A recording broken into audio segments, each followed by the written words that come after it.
Hi everyone. Today I'm going to talk to you from a place where I'm doing my morning run this morning. Why am I doing that?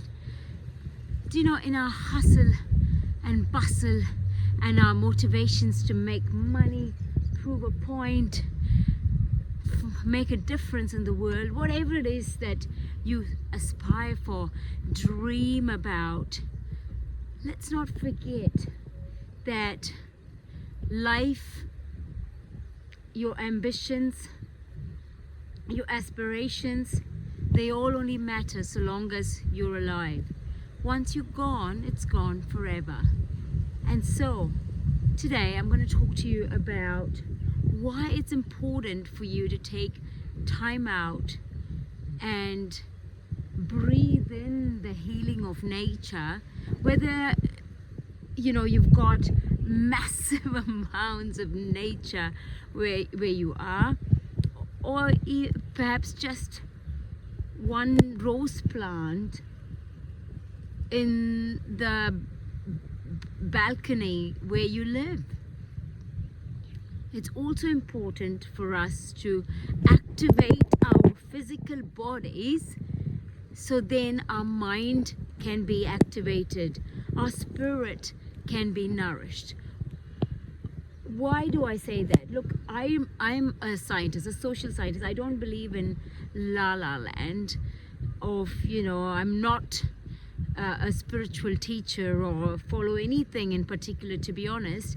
But why am I saying that these things are important is because science and research has proven that connecting with nature and moving our bodies is nourishing, not just for our spirits but also for our mind.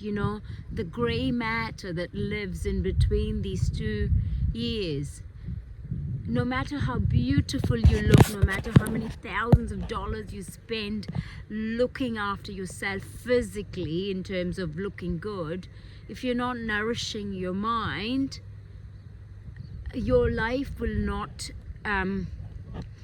you won't be living a full productive life.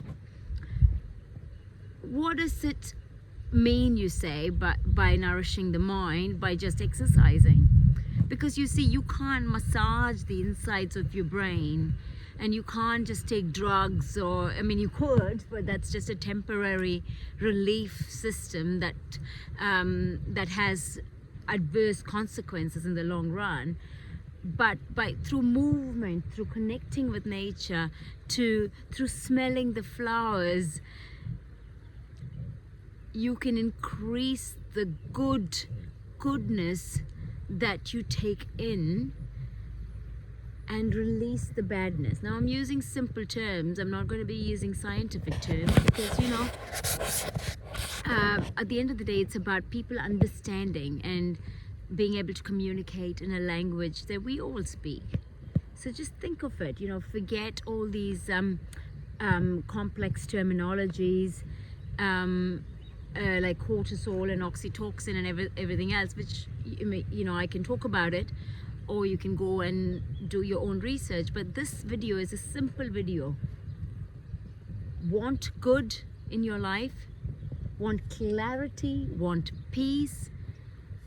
Want contentment? Because you realize that we've only got one life to live, and want a fulfilled life, whatever that fulfillment means to you. There are things you need to do, simple things that can nourish your body and your mind. And the two things you must do every day is to be able to activate your body, move your body, whether it's through running or yoga or Pilates or going to the gym, whatever it is that works for you, but be consistent with it. The second thing you ought to do, you must do, it's not negotiable, is to take time off from the screen. And even if you are listening to good talks like this or other talks, there's millions of great, fantastic people that are talking giving good points, it's great to listen to people. Maybe most of the time when I listen, I probably just put it in an audio and just go for a run. If that's all you can do, go for it. Physical fitness is important for mental fitness. And likewise, connecting with nature is important for connecting with yourself, within yourself. Does that make sense? I'm going to pause so you can have a think about it. Why am I going on and on and on and on and on and on about these 2 points? Because it is the most important ingredient for you to live a full life. Today, if there are only 2 things you can do, other than making money, which is of course necessary for us to live in this world, is connecting with nature in any way, shape or form you can, and doing some physical movement. You will know in your heart when it has nourished your body, your soul, your spirit. The third thing you can do is to be grateful about it. Do you know, a lot of people talk about gratefulness, but some of you ask me, what does that actually mean? How can I be grateful? Be tangible and precise and active about it. So for example, these are some of the ways you could choose to be grateful. You can just think it in your heart every day, 3 things you are grateful for.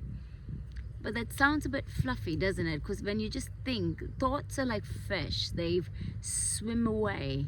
Whereas words and written words are like trees, they take root and they're there for you, not just for today, but for a long time to come. So I encourage you to either share it with your family and then write it down, even if it is in comments here or in any other group that you follow.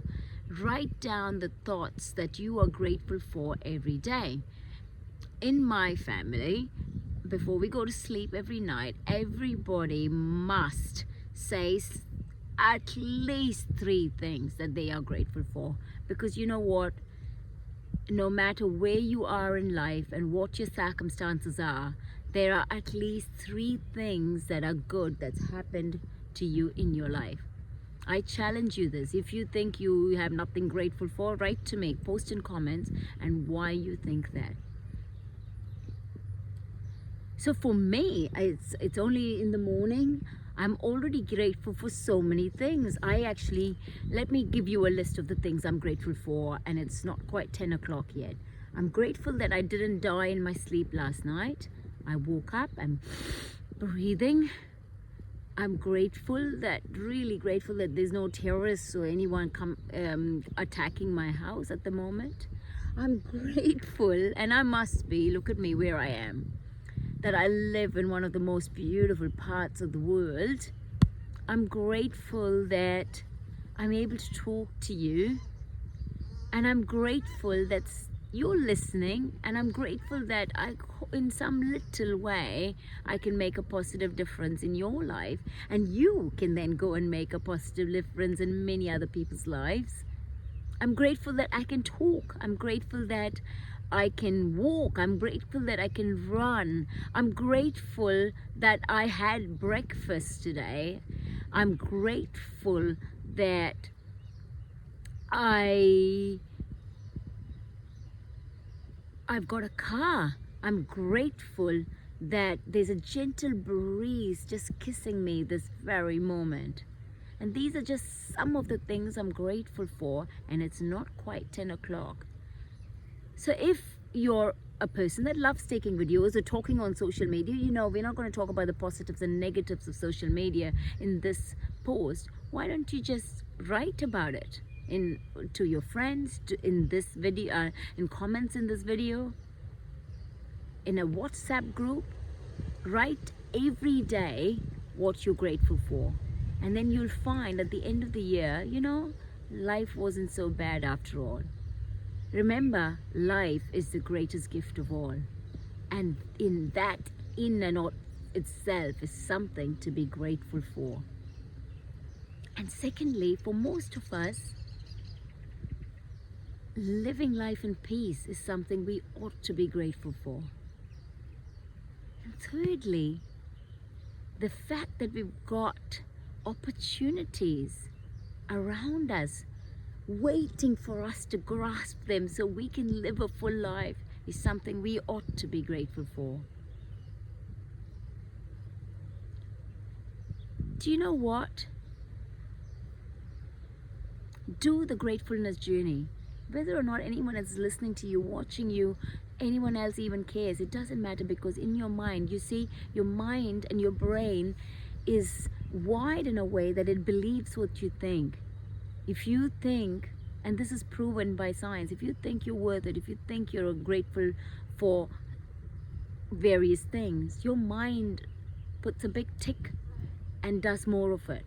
I challenge you to do a 1 month gratefulness journey, and if you find that it hasn't been of use, ring me and I will give you a 30-minute session and we can talk about it.